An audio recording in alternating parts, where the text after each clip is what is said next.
Big love and much respect. Welcome back, all you lovely dissidents. We're going to have some fun with this one. I feel the need to do a quick review, just in case anybody stumbles upon my work and feels a little bit confused as to how we got so far down the rabbit hole here. I'm going to bring a graphic of these tarot cards and their orientation to the zodiac, which is their original placement. Their original correspondence is zodiacal, a 12-stationed circle, 30 degrees per station, 2 cards, essentially 2 cards in each month of the year, with the exception of the summer months. Cancer, Leo, and Virgo have short nights. The stage of the heavens is abbreviated in the summer, and so they only receive a single tarot card. And in the opposite end of the year, at the depths of the winter in Aquarius, there is a chasm, an abyss that is jumped over on the first pass. That is why I place the High Priestess down in Capricorn. On my first time through, I skip from card number 2, I skipped card number 3 here in Pisces, giving the Empress card her position in Pisces, as she is Cassiopeia, the enthroned queen, and her husband is Cetus up here, the Emperor card in Aries. And then we progress, just as the numbers of the cards roll forward, we progress through the second arc of the year. And then on the second pass, we fill in Aquarius with 2 cards, a double hit, Tower card, Star card, 16 and 17, filling in the depths of the winter, which is, to me, symbolic of the Saturnian return. As late in your life, you gain all the context for the things that you missed when you were young. When you're young, you will walk out into traffic with no concern for the darkness of the realm.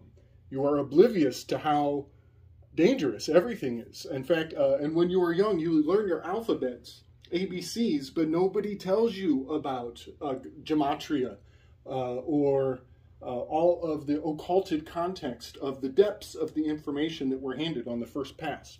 So it is late in your life that you have to reflect back to when you were young, to how oblivious and how wonderful it was to progress so quickly, springing out of the darkness of your birth and going straight for the light, heading straight for all the bright and brilliant, beautiful things, and turning a blind eye, quite by design, to the depths of the realm that we're in.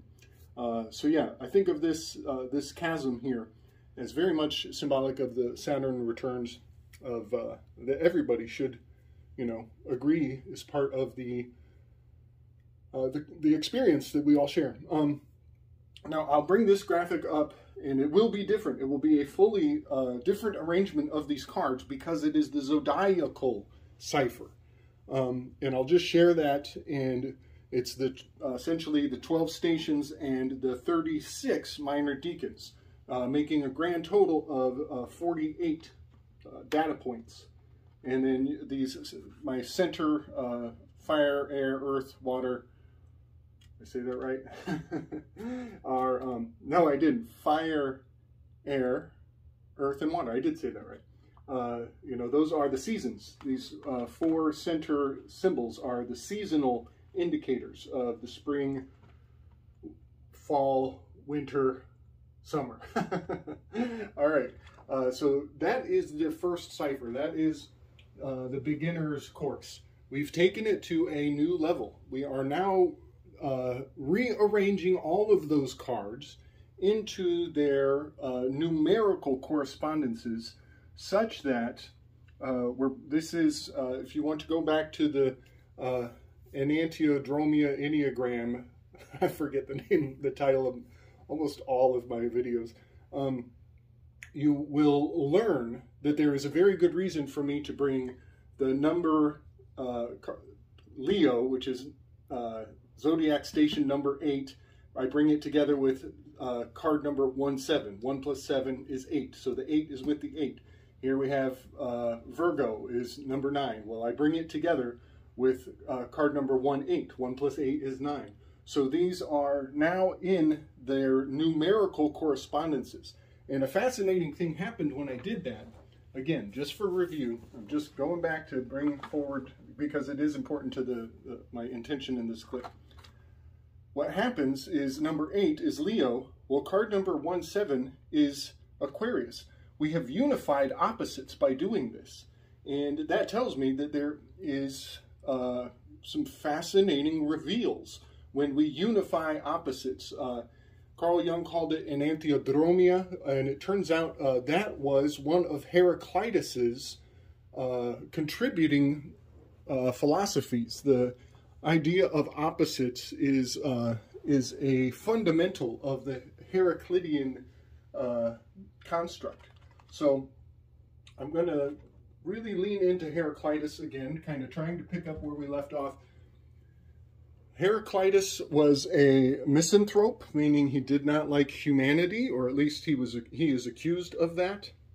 All the more reason to look into his worldview and see what his beef was all about, and why the collective have, to some degree, vilified him over time. I think there is always a large degree of misunderstanding that is on the individual to suss out why characters of the past have been seen in such a dark, nefarious light. So yeah, Heraclitus, he was considered the weeping philosopher, and he had an opposite. He had a counterpart, and that was Democritus maybe. And that is quite fascinating, because Heraclitus was anti-democratic. He did not believe that every single body should have universal, the right to vote is universal suffrage. He did not believe in universal suffrage. He believed that only certain people with certain training and experience and wisdom should contribute to the decision-making of the larger bodies of the machine. And that, you know, a person who is a master at agriculture may not be a very good decision maker in terms of going to war. And so there is some validity to his thoughts and his claims. It's worth considering. So not only was the union of opposites an aspect of Heraclitus, but also, it's funny, he had I believe his name means the glory of Hera. And so that is really something, because culturally, Hera is from the East. She's an Eastern egregore who was brought into the Greek pantheon. She is married unwillingly to Zeus. And so the 7 and the 2 are in the Greek pantheon are married to one another. Hera and Zeus have a acrimonious relationship. And yes, Hela is the patroness saint of difficult marriages, difficult weddings. She's also the patroness saint of archaeology. And those two facts are quite fascinating, that the Greeks and the Scythians, or the Greeks and the Persians, we'll say, to be more broad, that they had a difficult marriage. Philosophically, we had to blend these essences, these opposites. So having Zeus married to Hera is quite fascinating to me, as it maps out in an absolutely beautiful way. When we marry the 7 to the 2, we get the 9, the pinnacle. And so, yeah, the patroness saint of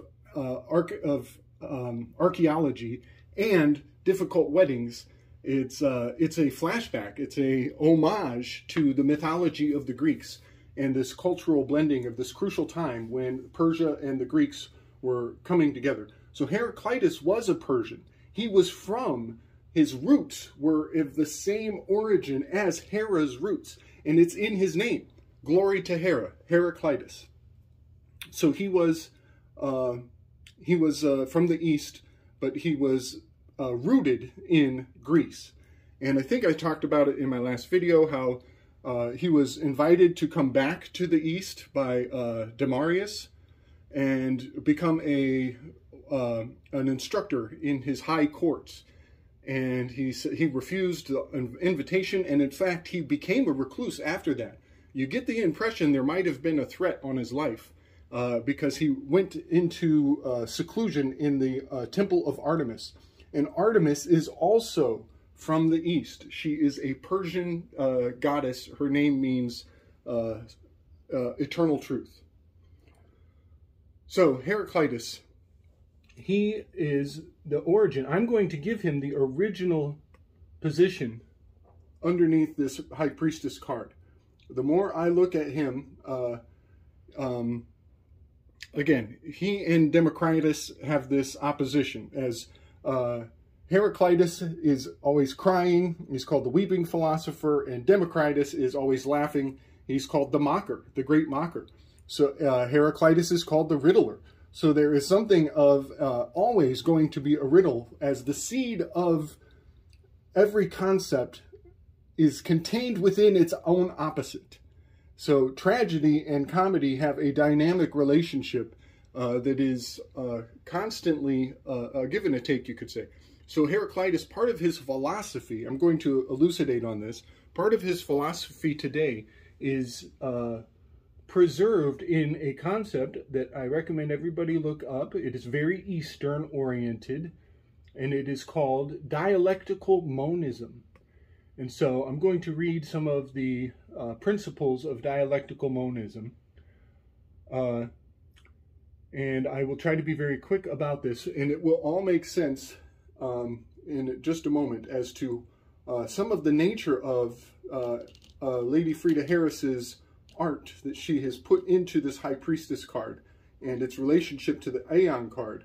High Priestess is in Capricorn. The Aeon is the volcano god Auriga, the charioteer, who is just above the horns, the two horns of Taurus up above. They are almost opposite of one another, almost perfectly opposite.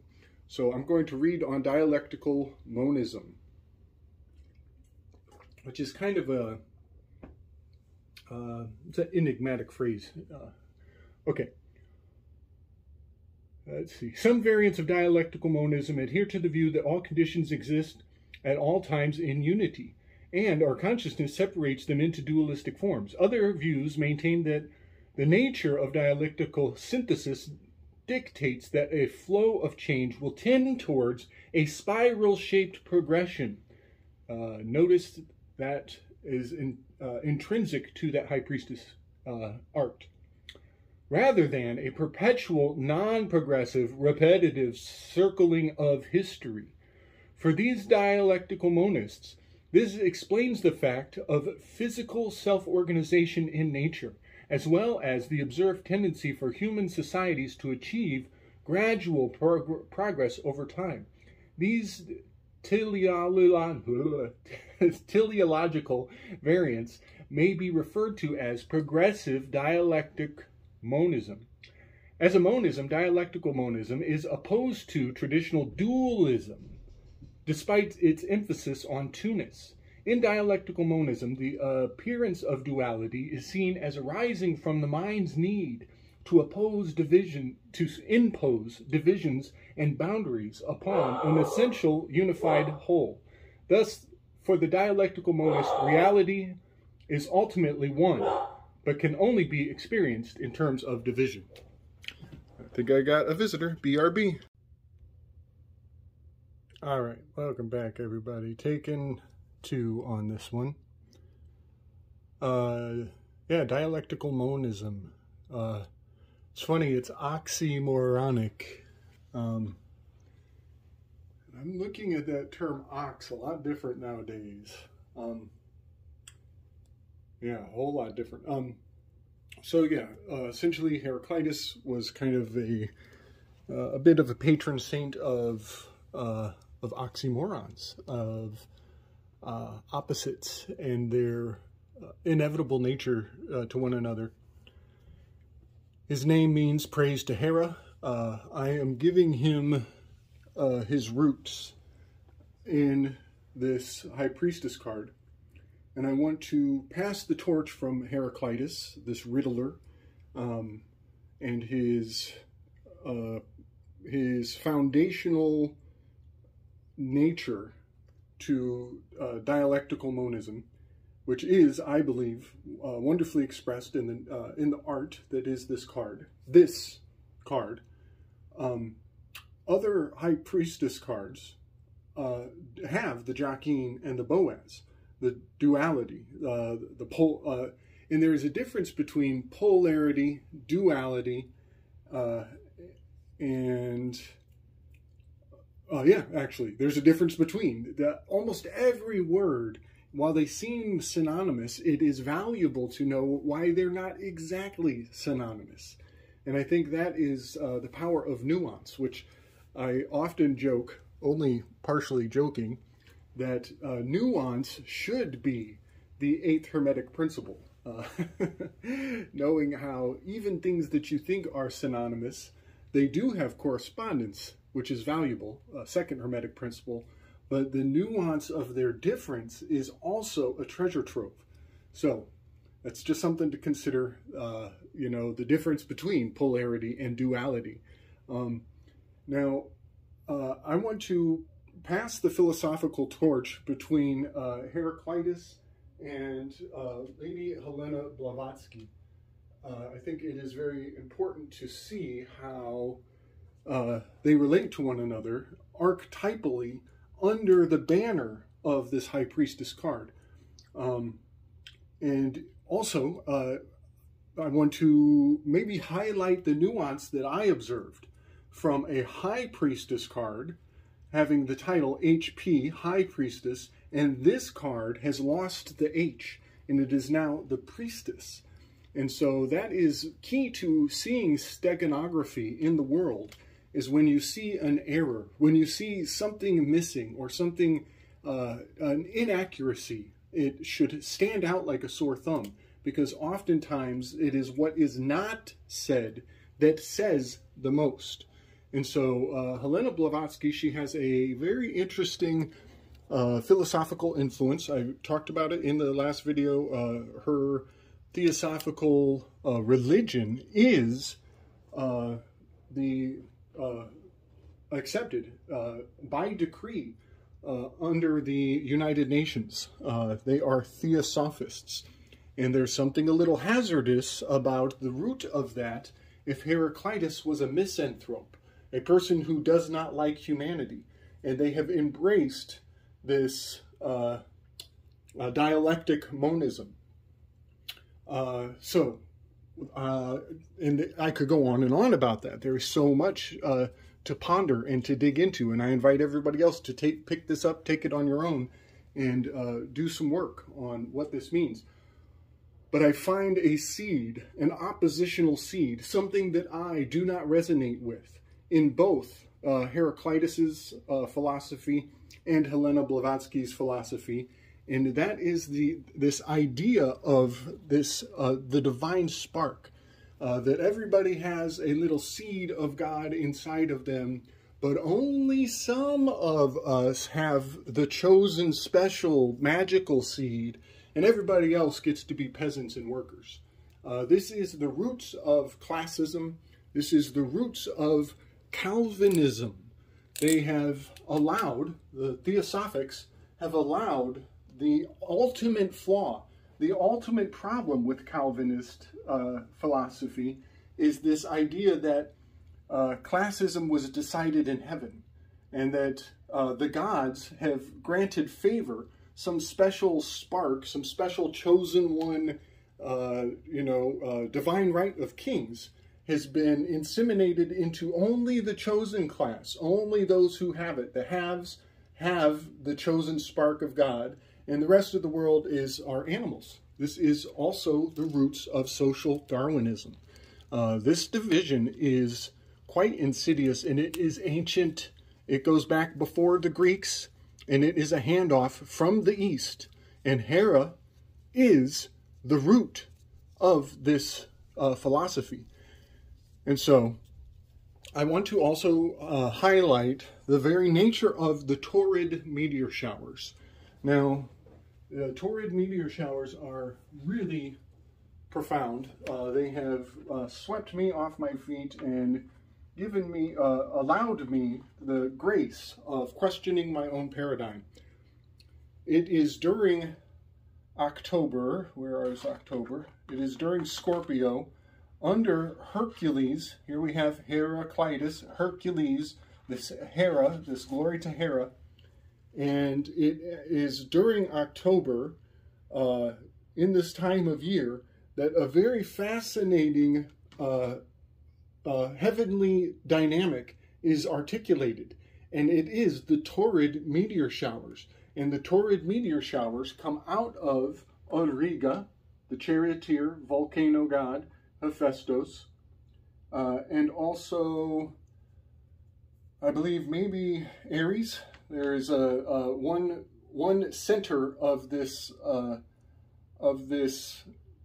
meteor shower is centered out of Auriga, the charioteer, and I'm pretty sure the other one is coming out of Ares, very nearby.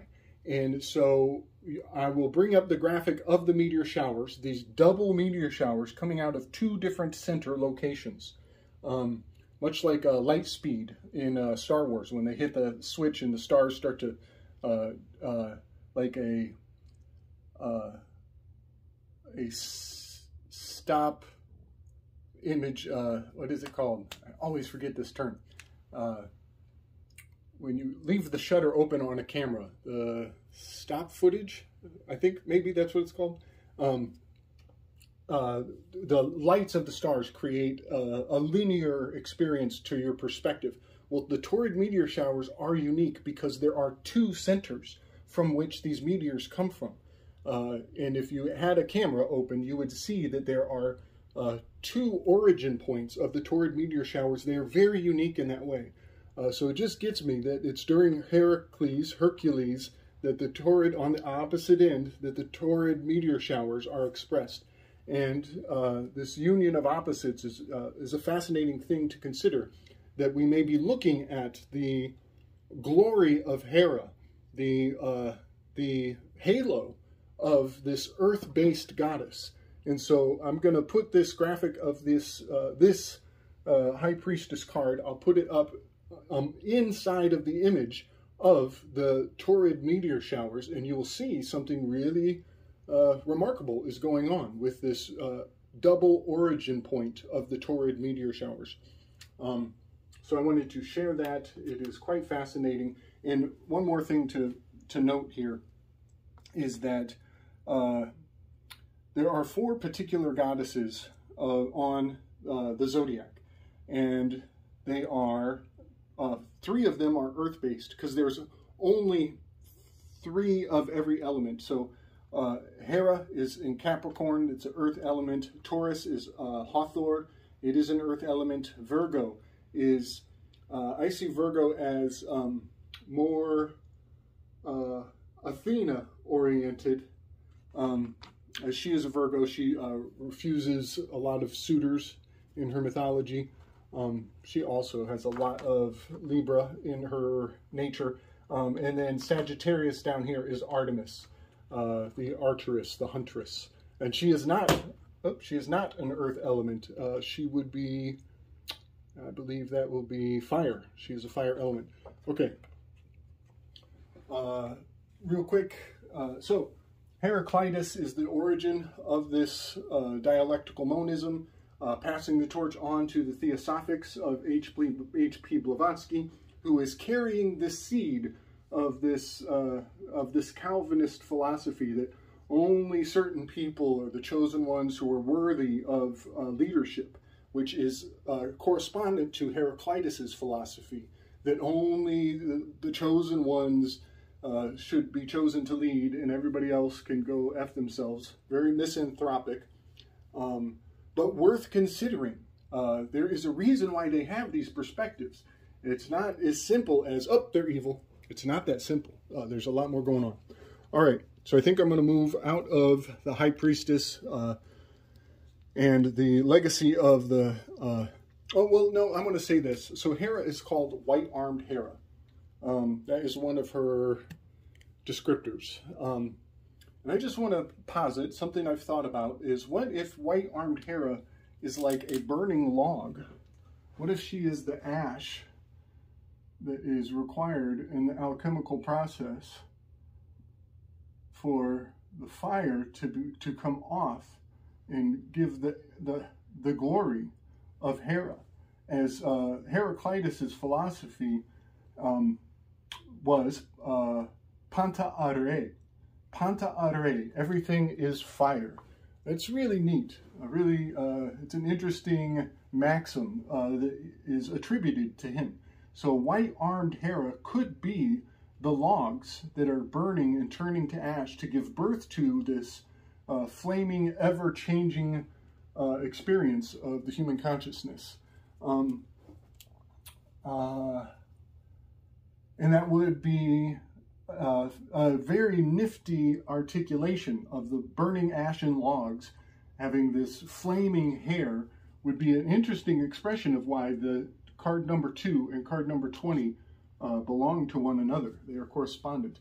I'm going to say also, before I fly off into all kinds of other ideas, I believe Vulcan equals combustion. He is the good old-fashioned way of making fire. Combustion. And Prometheus, he is not combustion. He is potential. He is planning ahead. You could say he is polarity. He is the draw. He is the building up, the anticipation. He is the Parthenia. This is synonymous with virginity. So he is the built up energy that is yet to be converted into kinesthetic explosiveness. So I just want to put that forward. You could say he is electric. He is the electric energy. The combustion versus electric is actually drawing us into war right now. So it's very revealing to ponder these things philosophically, as they are complete world-shaking dynamics. And it's just interesting to understand that, you know, the oil industry is under attack right now. And it is the electric economy that is coming after the combustion systems. The combustive systems are under attack. So there is a huge power shift on these that are informed by very subtle energies that people overlook very quickly. So I will put that forward, that we are looking at, you know, things that are going to go boom. There is a lot of Parthenia built up in the anticipation of this power shift of going from combustive, Vulcan, Hephaestus, and into Promethean electricity. There is a lot of going boom, just lingering on the horizon. All right, I'm going to keep ranting. Where are we at? Well, maybe I should cut it here, take a break. I know I promised to get into the Aeon, but I just maybe should, I feel like I needed to close off this glory of Hera and the passing of the torch of Heraclitus, and this philosophy of the East, and its passing the torch to the High Priestess Blavatsky, and its essential nature in the United Nations, in the Theosophic Lucius Trust. It's all so very profound, so very pivotal, and also oxymoron. The use of oxymoronic legislation to generate cognitive dissonance. And once you accept that first seed of cognitive dissonance, that is opening your mind to psychological operations to go forward. once you admit to or give credence to something that is cognitive dissonance, you have let down your defenses and the psychological operations can commence. So I just thought I would put that forward, and maybe I'll close it here and catch my breath before we dig real deep into the Aeon card, because I have so much more to say going into the Aeon and Hephaestus, Odoriga the Charioteer, Aleister Crowley with his crazy butt homunculus magic. It's going to be a wild ride, so let's just draw that line and pick up where we left off on the next installation of the Slick Dissident Shared Learning Experience.